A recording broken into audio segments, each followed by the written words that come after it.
अस्सलाम वालेकुम नाज़रीन, मैं हूं जुनैद जमशेद। एक बार फिर आप लोगों की खिदमत में हाज़िर हूं। तो पिछली वीडियो में मैंने आपको बताया था कि गवर्नर गियर को किस तरीके से फ़िक्स करते हैं। आज की वीडियो में मैं आपको बताऊंगा कि जनरेटर को कंप्लीट असेंबल किस तरीके से करते हैं। तो आप लोग देख सकते हैं हमारे पास अभी भी वही प्रोग्रेस है। हमारी गवर्नर गियर फ़िक्स हुई हुई है और इधर मैंने इसके गवर्नर आर्म को फ़िक्स किया हुआ है ताकि गवर्नर गियर की हेड जो है वो फ़िक्स रहे, एक प्लेस पर रहे। तो अब हम इसके पिस्टन को, इसकी क्रैंक शाफ्ट को और केम शाफ्ट को फिक्स करेंगे, असेंबल करेंगे। तो बॉडी में सबसे पहले हम इसका ऑयल स्विच लगाएंगे।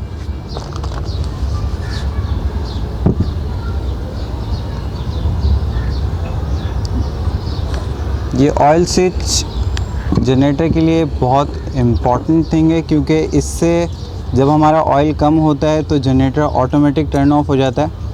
इससे जनरेटर की सेफ्टी है, इसके सीज़ होने के चांसेस कम हो जाते हैं। तो इसलिए सबसे पहले हम इसका ऑयल स्विच लगा देते हैं।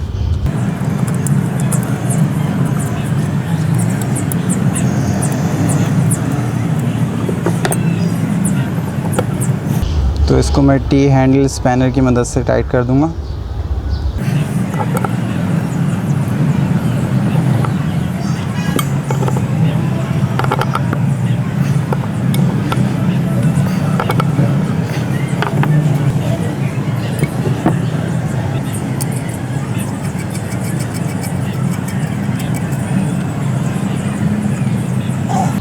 तो इसको मैं एडजस्टेबल फिक्स स्पैनर की मदद से टाइट कर दूंगा।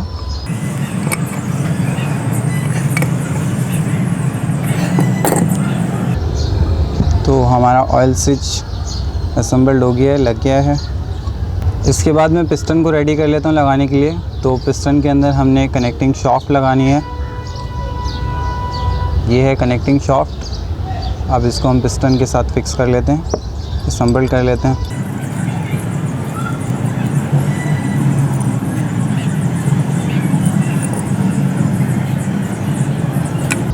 कनेक्टिंग शाफ्ट लगाते वक्त आपने इस बात का ध्यान रखना है कि कनेक्टिंग शाफ्ट की ये जो शाफ्ट की साइड है ये थोड़ी सी बड़ी है। आप लोग देख सकते हैं ये थोड़ी सी बड़ी है। इसको आपने जहाँ पे पिस्टन का डाउन एरो है इस साइड पे रखना है, इस तरीके से। तो ये मैंने चेक कर लिया, ये सही आ रहा है बिल्कुल। अब इसको ऊपर मैं ग्रीस लगा दूँगा।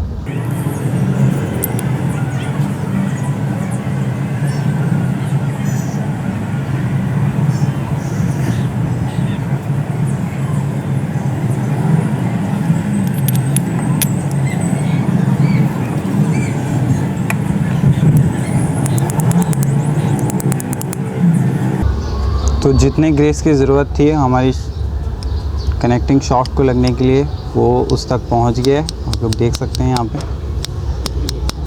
अब इसके लॉक्स लगा देते हैं हम।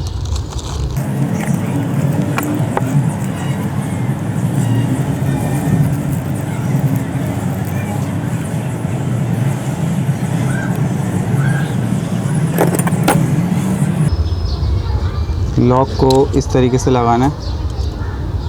किसी भी प्लायर की मदद से आप लॉक को लगा सकते हैं।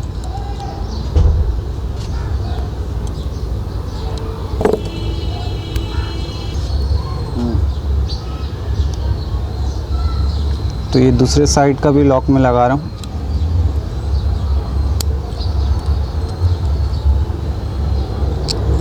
तो ये लॉक फिक्स हो गए। मेरा पिस्टन रेडी हो गया है। इसको जनरेटर के अंदर असेंबल कर सकते हैं, हम लगा सकते हैं।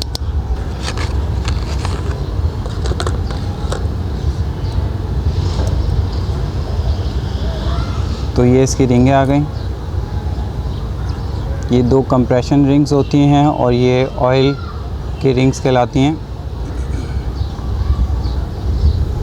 सबसे पहले हम ये वाली रिंगें फिक्स करेंगे इसके अंदर। ये 3 रिंगें हैं। तो ऑयल की रिंग्स सबसे बॉटम पे लगती हैं। सबसे पहले मैंने ये रिंग बैठा ली। अब इसके बाद एक रिंग इसके भी बॉटम पे आएगी और एक रिंग इसके टॉप पे आएगी। ये जो मैंने रिंग लगाई है, एक रिंग इसके बॉटम पे आएगी और एक रिंग इसके टॉप पे आएगी।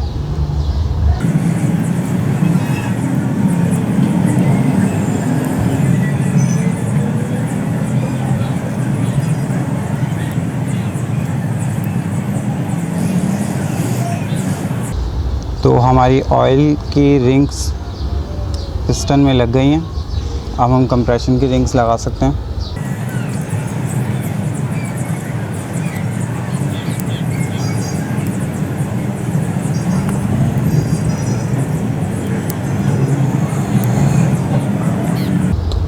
तो हमारी सारी रिंगें पिस्टन में लग गई हैं। अब हमने इसको सिलेंडर में लगाने से पहले एक बात का ख्याल रखना है कि रिंगों के जो कट हैं इनको आपने ना बॉटम की तरफ करना है ना टॉप की तरफ करना है। आपने इनको साइड्स पे रखना है और ऐसा भी ना हो कि दो रिंगों का जो फेस है, कट है, वो एक साइड पे आ रहा हो। आपने इनको अलग अलग रखना है।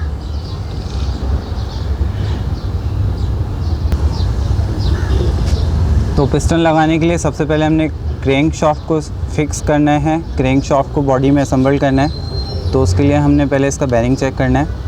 इसका बेरिंग मुझे सही लग रहा है, इसमें थोड़ी सी ग्रीस लगा लेते हैं।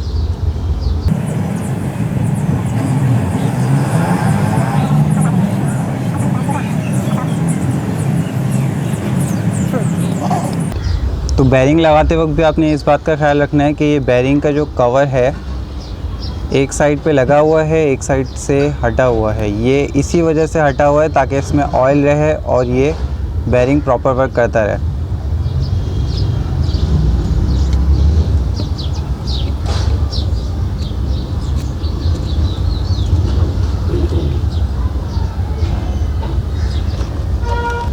तो ये है हमारी क्रैंक शाफ्ट। इसको बॉडी में असेंबल कर लेते हैं। जहाँ मैंने बेरिंग रखा है बिल्कुल ये उसके ऊपर ही आएगी। बेरिंग के अंदर इसको फिक्स करना है आपने। और अब आप देख सकते हैं कि क्रैंक शाफ्ट हमारी गवर्नर गियर को भी मूव कर रही है और ये ईज़िली मूव हो रही है।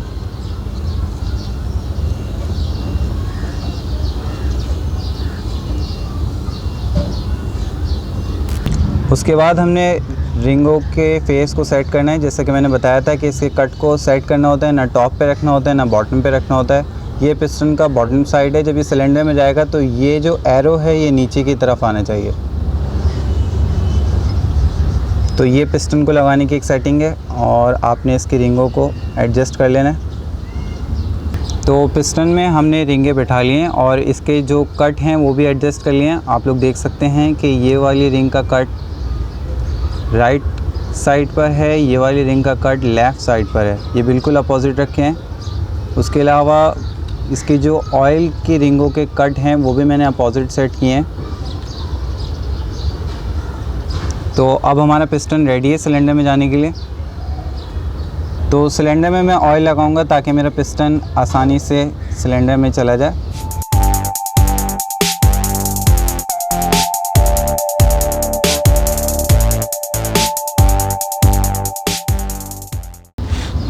तो सिलेंडर में ऑयल लग गया है। फिर मैंने क्रैंक शाफ्ट को सेट करना है बिल्कुल डाउन की तरफ ताकि हमारी कनेक्टिंग शाफ्ट कहीं टकराए नहीं।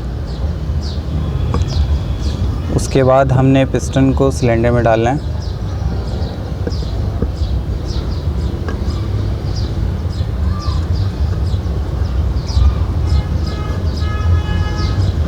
जैसा कि मैंने आप लोगों को पहले भी बताया था कि पिस्टन के एरो को डाउन की तरफ रखते हैं तो इसकी ऑयल रिंग आसानी से चली आती है।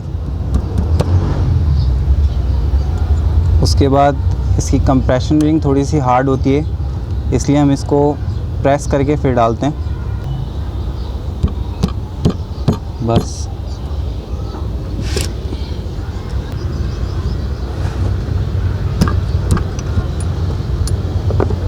तो हमारा पिस्टन सिलेंडर में फ़िक्स हो गया है। अब हमने इसको क्रैंक शाफ्ट को कनेक्टिंग शाफ्ट के साथ फिक्स करना है।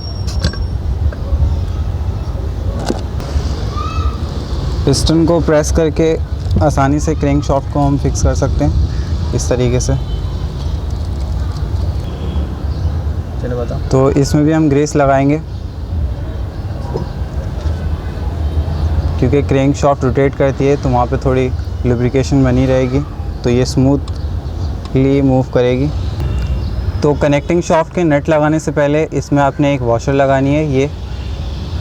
ये वॉशर इसलिए होती है क्योंकि कनेक्टिंग शाफ्ट गर्म होती है, गर्म होकर इसका बोल्ट जो है ये चिपक जाता है, तो इसलिए ये सेपरेटर वॉशर होती है। जब आप इसको दोबारा खोलेंगे जनरेटर को तो ये आसानी से बोल्ट निकल जाता है, वरना बास टाइम ये नट चिपक भी जाता है। ये बोल्ट जो है ये चिपक जाता है, ये खुलता नहीं है, तो इसलिए ये सेपरेटर वॉशर कहलाती है।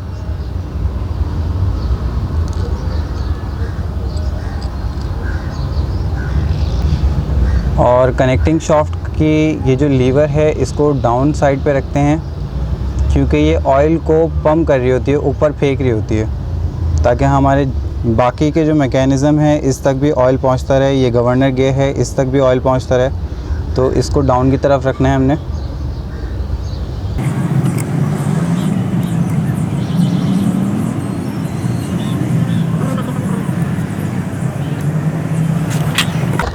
तो जब भी आप कोई भी बोल्ट टाइट करें हैं तो सबसे पहले उसको हाथ से आप टाइट करें। इससे मेक श्योर हो जाता है कि बोल्ट की चूड़ी जो है वो बिल्कुल सही एग्जैक्ट वे में आपने लगाई है, अदरवाइज़ इसकी चूड़ियाँ जो है वो ख़राब हो जाती हैं, जो थ्रेड्स होते हैं।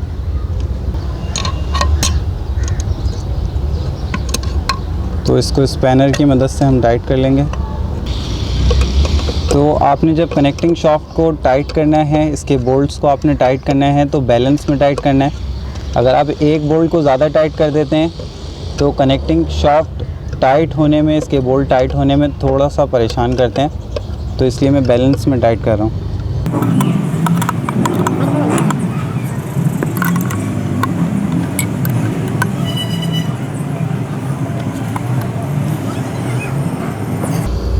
कनेक्टिंग शाफ्ट के बोल्ट्स को आपने इतना टाइट करना है कि ये लूज़ ना हो। अगर ये लूज़ हो गए तो इसको दोबारा टाइट करने का हमारे पास कोई एडवांटेज नहीं है, तो आपने इसको इतना टाइट करना है कि ये लूज़ ना हो।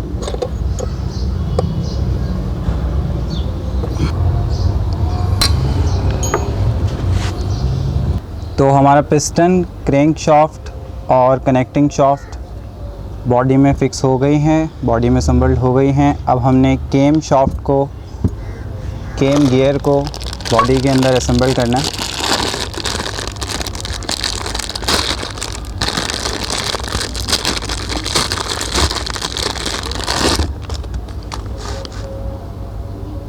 ये केम गियर है, इसमें इसका स्प्रिंग देखना पड़ता है क्योंकि ये नया है, तो ये बिल्कुल प्रॉपर वर्क कर रहा है। तो ये हमारी केम गियर है, यही इसकी टाइमिंग होती है। टाइमिंग गियर भी यही कहलाती है क्योंकि इस पे आप देख सकते हैं एक डॉट गिवन है, और हमारी क्रैंक शाफ्ट के ऊपर भी एक डॉट गिवन है। हमने इसको बिल्कुल फेस टू फेस मिलाना होता है। केम गियर के डॉट को क्रैंक शाफ्ट के डॉट के साथ मिलाना होता है।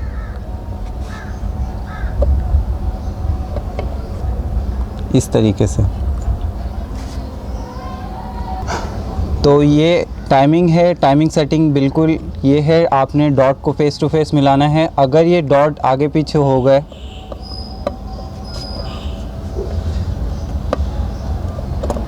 कुछ इस तरीके से, अगर ये डॉट बिल्कुल आगे पीछे हो गए तो हमारे जनरेटर के जो वॉल्स होते हैं वो खुलने की टाइमिंग गलत हो जाती है, वो बिल्कुल टाइम पे नहीं खुलते हैं, तो जनरेटर स्टार्ट करने में प्रॉब्लम होता है। वो बिल्कुल भी प्रॉब्लम क्रिएट कर रहा होता है, वो स्टार्ट होगा ही नहीं। अगर आपने ये बिल्कुल फिक्स नहीं बिठाया, फेस टू फेस नहीं बिठाया, इसकी टाइमिंग सही नहीं बिठाई, तो आपका जनरेटर स्टार्ट नहीं होगा।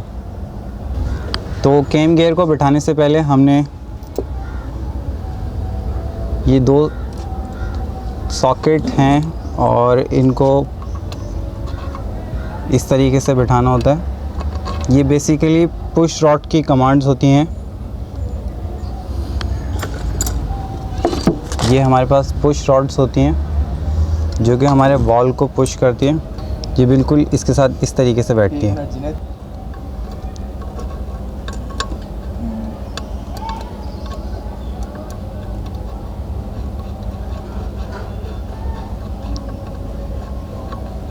ये हमारी पुश रॉड्स को पुश करती हैं और पुश रॉड्स हमारे वॉल को पुश करती हैं। इनटेक और एग्जॉस्ट के वॉल्व को टाइमिंग के लिहाज से ओपन करती हैं, क्लोज़ करती हैं। तो हम फिक्स करने के लिए सब में ग्रीस लगा लेंगे। सबसे पहले इन सॉकेट के ऊपर हम ग्रीस लगाएंगे।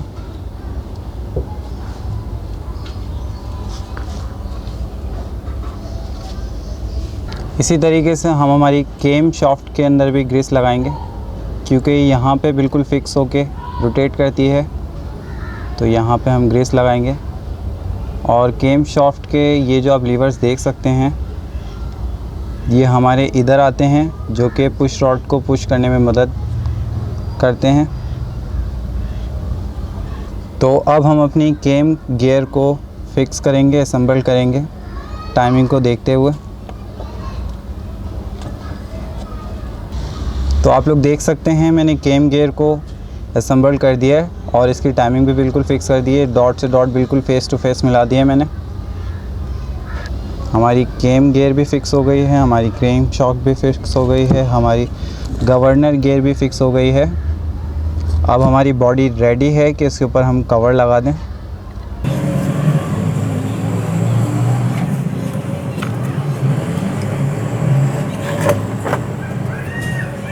तो हमारी सील, हमारी पैकिंग बिल्कुल इस तरीके से फ़िक्स हो जाएगी। अब इसके ऊपर हम इसके अपर ब्लॉक लगाएंगे। अपर ब्लॉक लगाने से पहले इसके ऊपर भी एक बेरिंग है, उसको हम लगाएंगे। तो बेरिंग को भी हम ग्रीसिंग कर लेते हैं अपर बॉडी लगाने से पहले।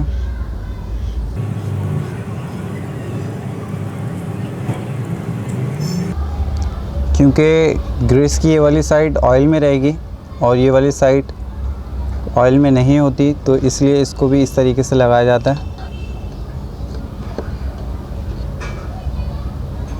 तो अपर बॉडी लगाने से पहले हम इसको ग्रीसिंग कर लेंगे केम गियर को ऊपर से भी।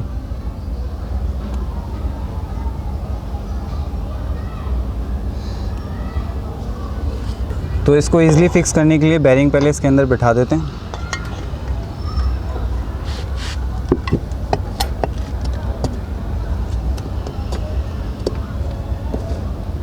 ये हमारा बेरिंग इसके अंदर फिक्स हो गया अपर बॉडी के अंदर। अब इसको हम लोग इसमें लगा सकते हैं आसानी से।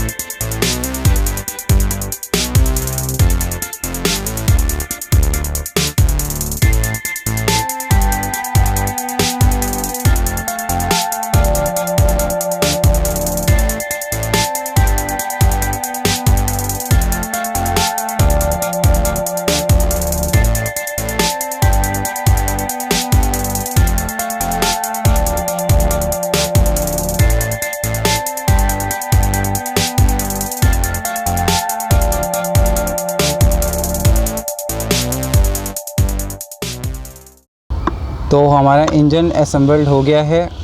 इसके ऊपर हमने इसका अपर ब्लॉक फिक्स कर दिया है, इसके बोल्ट हमने टाइट कर दिए हैं। हमने इसकी ऑयल सीलें लगानी है, एक इस साइड पे लगेगी और एक इस साइड पे लगेगी।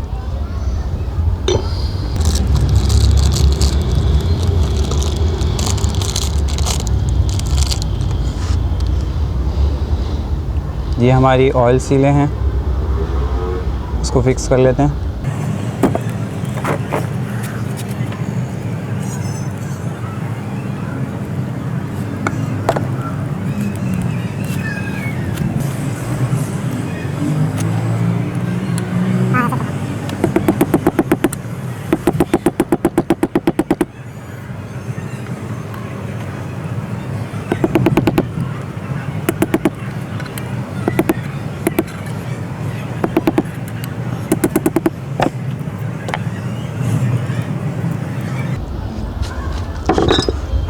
तो दूसरे साइड की भी ऑयल सील लगा लेते हैं।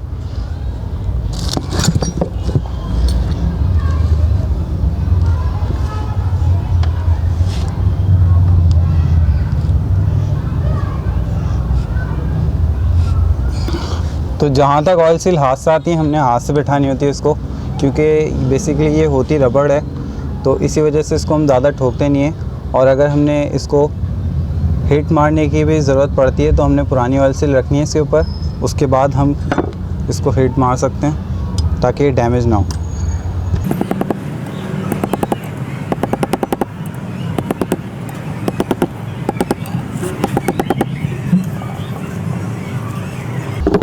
तो हमारी ऑयल सीलें लग गई हैं। तो अब हमने इसका मैग्नेट लगाना है। इसके अंदर एक कट मौजूद है। तो ये जो शाफ्ट में पिन से निकली हुई है और ये हमारे मैग्नेट में एक कट है, इसको हम देख के बिठाएंगे। अगर ये बैठती नहीं है पिन तो ये नीचे ही नहीं आएगा मैग्नेट आपका। जैसे कि मैंने इसको हटा दिया तो अब ये बोल्ट नीचे नहीं आ रहा। जैसे ये पिन के साथ बिल्कुल फेस में हो गई, ये बैठ जाएगी। अब ये हिल नहीं रही है, मूव नहीं कर रही है।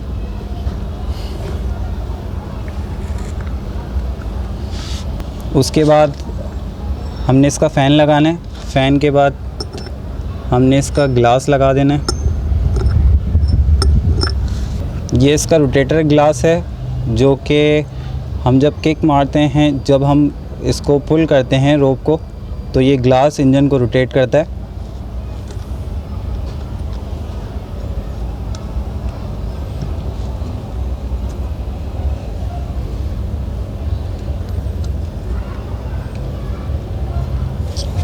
तो हमने कोशिश ये करनी होती है जो भी नट और बोल्ट हों उसको आपने पहले हाथ से टाइट करना है ताकि वो अपनी सही पोजीशन पे बैठ जाएं। उसके बाद आपने इसको स्पैनर से या किसी भी टूल से टाइट करना है। तो मेरे पास ये हेक्सागोन सॉकेट है और मैं एल हैंडल से इसको टाइट कर लूँगा।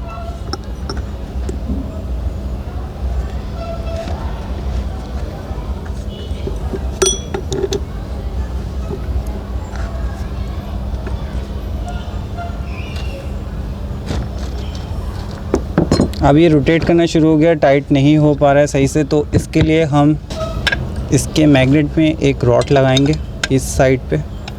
इसको यहाँ से प्रेस करके रखेंगे ताकि रोटेट ना करें। उसके बाद हम इसको सॉकेट और एल हैंडल से टाइट करेंगे।